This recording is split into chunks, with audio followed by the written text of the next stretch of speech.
Sup everybody, welcome back to the cafe. As everybody knows, my name is Jack, and this is my show where I talk about all gaming and cafe-like. Here with us we have our boy, PCG, Tim Luc. You can check him out on Instagram at TimLuc0302. Anything you want to say to the camera, Tim? Nothing here from me, Jack, other than to do this deck profile of Blue Eyes White Dragon. Awesome, so let's take a look at his Blue Eyes deck for what we're going to be bringing the locals with us. So first we're going to start off with 3 Blue Eyes White Dragons, you know, the main deck. And then we have our assistant cards, 3 alternative White Dragons. Now, why are those in one of those in Japanese, Tim? Aw, budget cuts. Budget cuts. Now, I know I see some people run 1 or 2 of these. I personally like to run 1 because you get to banish 1 monster from your opponent's back row. Also, this card is better within the deck because when you activate White Stone of Ancients, you can special summon it and then target 1 card on the back row and banish it. And if you have Blue Eyes White Dragon in your hand, you can activate its quick effect to switch it out for a Blue Eyes White Dragon. Next, you have your 3 Danger Bigfoots. What Danger Bigfoot is, you reveal this card to your opponent, and then they randomly pick a card. If it is Danger Bigfoot, you send it to the graveyard, and you can target any card on your opponent's field and pop it right off the field into the graveyard. Now, if Bigfoot was not the card that you had to discard, then you special summon it to the field and draw 1 card. These 3 cards and Dangerous Thunderbird, as I'll talk about more later, are very good and important for your Exceed summonings for your extra deck. Next, as I said before, you have 3 Dangerous Thunderbirds. Same Talk rules about in a whole 2 seconds from now. same rules apply with Danger Bigfoot. But instead of popping any card on the field, you can pop only back row. Next, you have 1 White Stone of Legends and 3 White Stone of Ancients. Now, here's the question, Tim. How come you prefer Ancients over Legends? Because say I have say I have 1 alternative in my hand, and then I could potentially have 1 card of Consonance, or even not even 1 card of Consonance. I can normal summon this card, then Link summon into Link Karibo, then activating Legends effect, adding Blue Eyes White Dragon to my hand. Then all I have to do is reveal Blue Eyes White Dragon, then special summon Alternative to the field.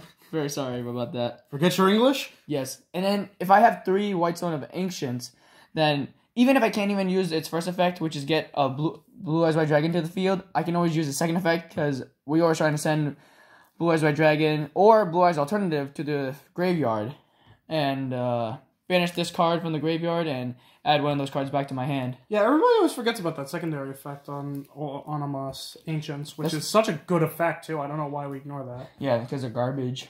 Anyway, players. Anyway, because we run so many level 8s, we want to run 3 trade-ins, and for stronger draw power, we do 1 card of Consonance.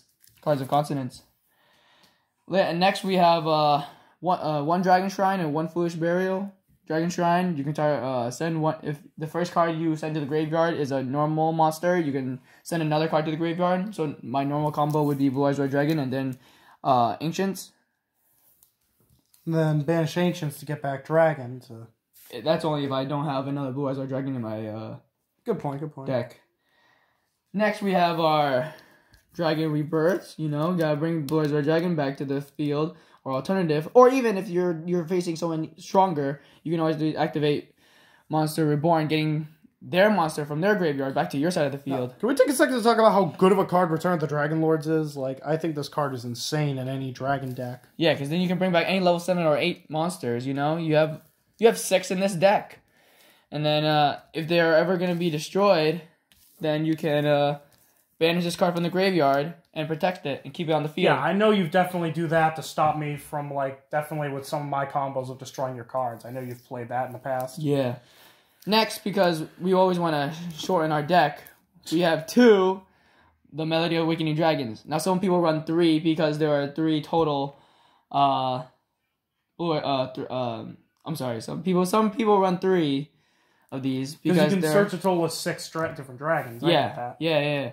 But because you have so many cards that already allow Blue Eyes White Dragon and Alternative to be in your hand, it's kind of pointless if you have all 6, but you can't have all 3, but you can't use all 3. So it's better to keep it at 2. Now for protection of Blue Eyes White Dragon, you would use the ultimate creature of destruction, which therefore protects your Blue Eyes White Dragon, Blue Eyes monster from battle and by card effect, except its own.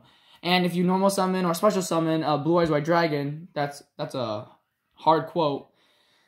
You get to reset this card back to your field, but if once it leaves the field, you have to banish it. Next, adjust the target back row. You can switch.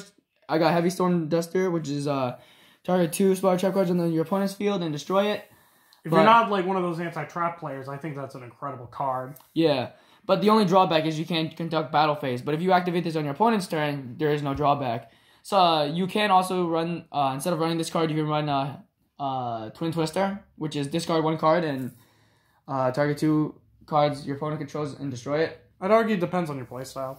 Correct. If you want to go first, you would rather use Heavy Storm Duster. If you go if second, you're going first, use Heavy Storm Duster. If you're going second, Twin Twister is better. Yeah. Now if you want to negate their special summons or activation of hand traps, you can have. I have 2 Solemn Strikes and 1 Solemn Judgment.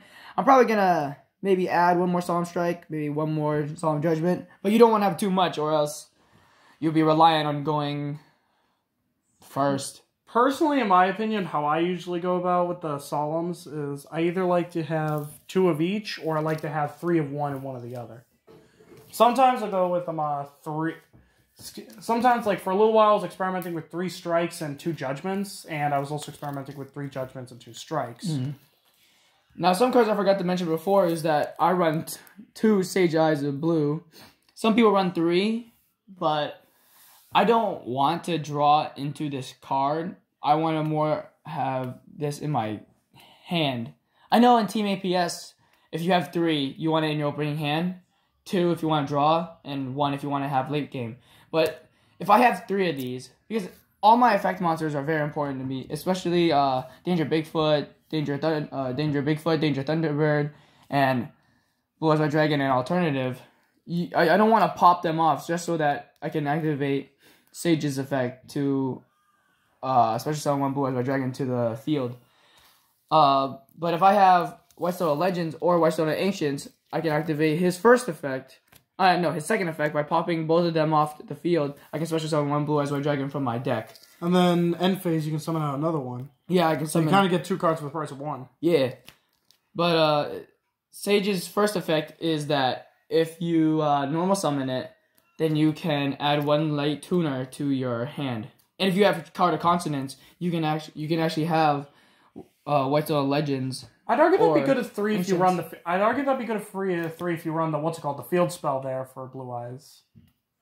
But the field spell isn't very good because therefore you have to send 1. I disagree. I think the field spell is actually pretty decent personally. Wait, which one are we talking about? I'm talking about the one that's like if you can summon you can normal summon a level 1 tuner monster, a light tuner monster in addition to your normal summon and set.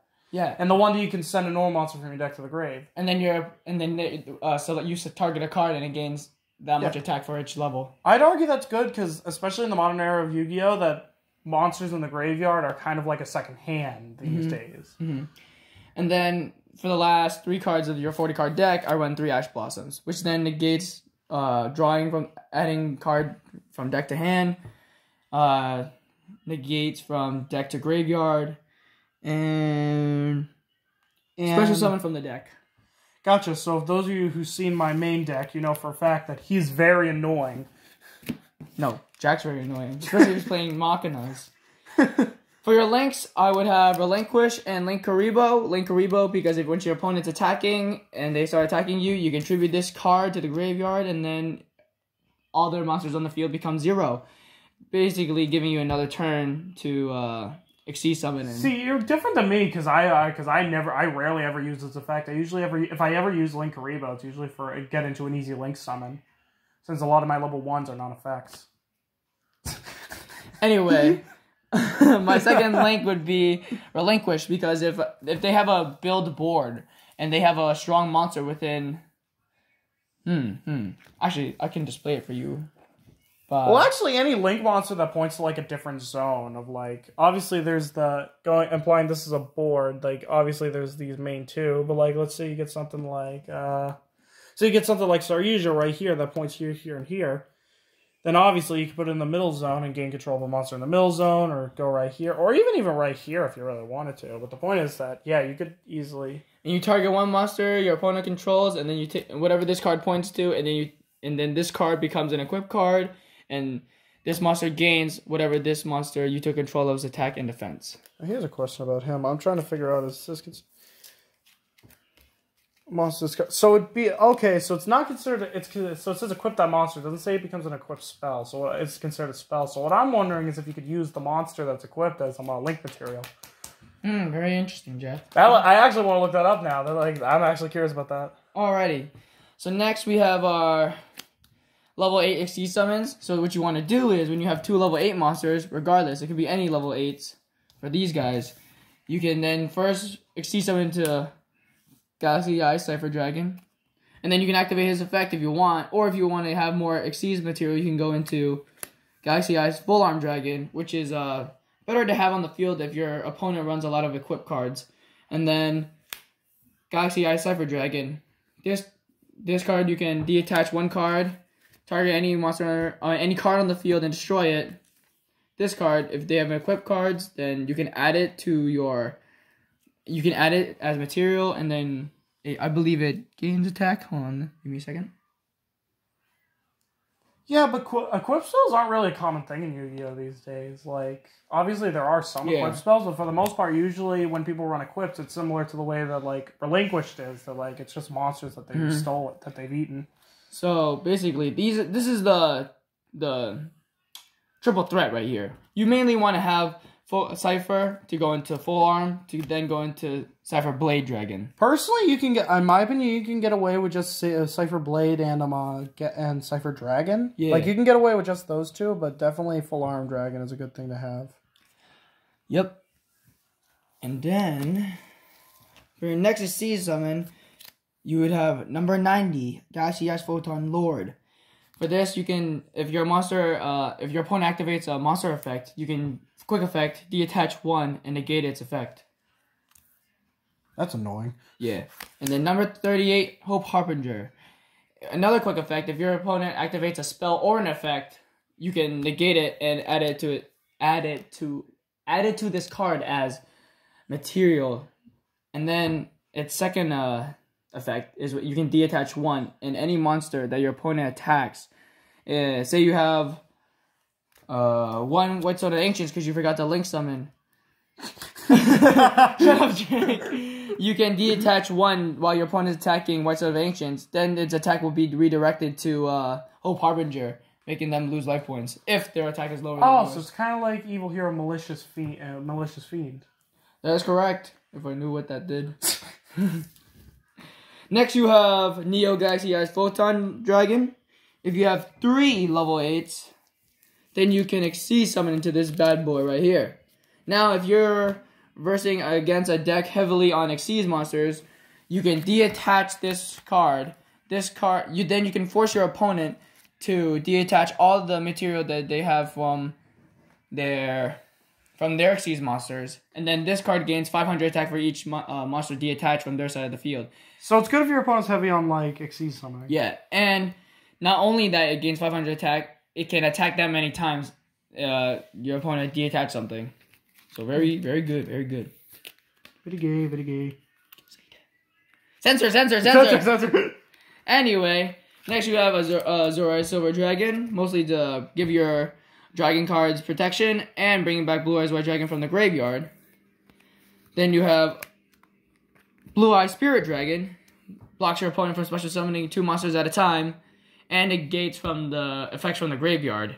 And if this card was a die, then you can switch it out for another synchro monster in your extra deck in its place.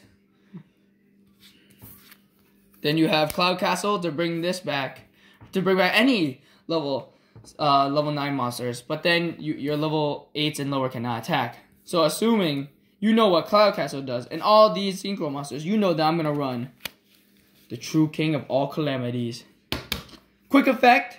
You can deattach one, negate all the effects on the field, and therefore, you can declare one attribute, and everything becomes that attribute, and everything with that attribute they can no longer attack. So therefore, stopping your opponent in his tracks, and then you can just like kill them one by one.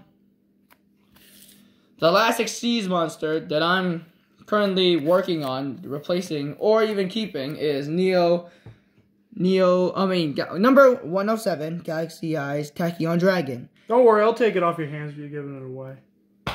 Hell no. Anyway,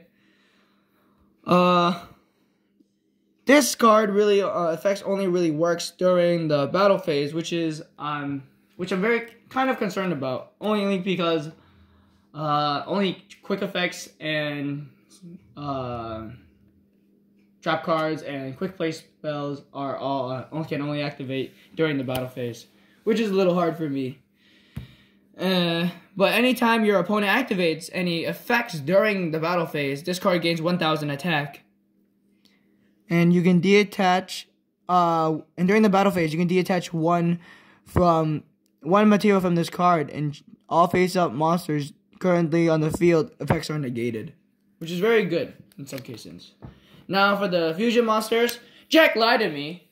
I run two of these Blue Eyes Twin Burst Dragons, and if you don't use polymerization, they go to the graveyard and not to the banish zone. I thought you banished them when you. No, you are wrong. What? All the time, you are wrong. You lied to me. You lied to Julian.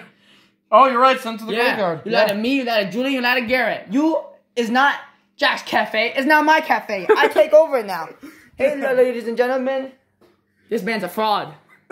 Sue his ass.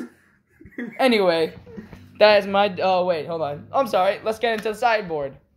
Jack, you take back over. I got you. Oh, I thought it was your cafe now. Oh, guess what? You my slave now. Oh wait, I don't think I can say that. Now you can say that. I don't care. Censor. Anyway, due to budget cuts, I have one infinite impermanence, which is target one monster on the field, target one face-up monster your opponent controls and negate it until the end of this turn. And if it was set prior, then the whole column is then negated. If you control no cards, you can also activate this card from your hand. Evenly match, same reason, budget cuts, only run one. If you after the battle phase, if your opponent controls more monsters than you do, more cards than you do. I'm sorry, which includes back row. You can force them to banish as many cards on the field equal to how many cards you currently control. Is it your choice or is it their choice? Pretty sure it's. It doesn't specify, I'd imagine. It doesn't. Oh no, it doesn't really specify. So I guess it'd be their choice. Very good. Then, just in case I do end up wanting to go first, I have one Twin Twister. I then have two Nibirus because budget cuts. Actually, I do have three. I just had two more extra space in my extra deck, so I just put two Nibirus because Nibiru is very good because it has no protection when against your opponent. No, I'd definitely say you definitely want two Nibirus over three because like you said, going with your example, nobody wants Nibiru in their opening hand because it's kind of a brick. Then I have one Dino Wrestler Pagratops because who doesn't want a free special summon if their opponent has more than them? And then you can pop one of their cards by attributing this card. Then I have two Ghost Ogres. Wait, why don't you run three Ghost Ogres? Because budget cuts. And say they're very spell trap card heavy, you can discard these two cards from your hand. It's good for monster effects too, but it's only for destroying them. It's not good for negation. Very true, Jack. Yeah, it pops them off the field. Then I have 3-dimensional barrier, which then is very good against Sky Strikers because then you can declare one monster card, either Ritual, Fusion, Synchro, etc., etc. And then for the rest of the turn, either player can special summon those monster cards. Also, negate the effects of all the monsters of that type that are currently on the field. Then I have one Imperial Order. Get out of here. Go. No, I quit. Why? Why are you running Imperial Order? This thing hasn't been good for years. Because just like if they're very spell heavy, like very continuous, you can negate all the spell effects on the field once per turn. And during the standby phase, you must I have to pay. But the only restriction is that you have to pay 700 life points. Yeah, exactly. But that's the sort of thing that's almost, in a sense, I feel like it'd be a brick, honestly, because again, I know there used to be a combo with that was really popular. That like they'd activate that during the opponent's turn and then just destroy it during their standby phase. Because it used to be optional to pay the life points, but then they updated. Then they unbanned it by adding that restriction that you must pay the 700. So in my opinion, I just feel like it's a pointless card. It's easy to get rid of. I just feel, plus it hurts you too, I believe, because I believe it hits both of you with the spell restriction. Does it? Negate all spells on the field. Yeah, so it hits both of you, really. All right. Well, I won't be running any continuous spells, all right? So shut the hell. Anyway, just in case my my Ash Blossoms I don't feel like running Ash Blossoms that day, or that it ain't working out, I have 3 Call by the Graves. Good for other hand traps, just like my Solemn Strike and Solemn Judgment. Wait, nope, not Solemn Judgment. Only Solemn Strike. I can banish 1 card in the graveyard, negate its effects to the rest of the next turn, and then it stays banished. There you go. That's the deck. Awesome. So, anything you'd like to add to this video, Tim? If you want to challenge me, meet me at PCG at what's the local address? Look it up. All right, Jack is a fake. He don't even know. I don't even know the my location of his own card. I know it's on Winthrop store. I know it's on Winthrop Street in Taunton, Mass. Anyway, if you want to challenge me there, I'll see you there. All right, see you next time. Well, good.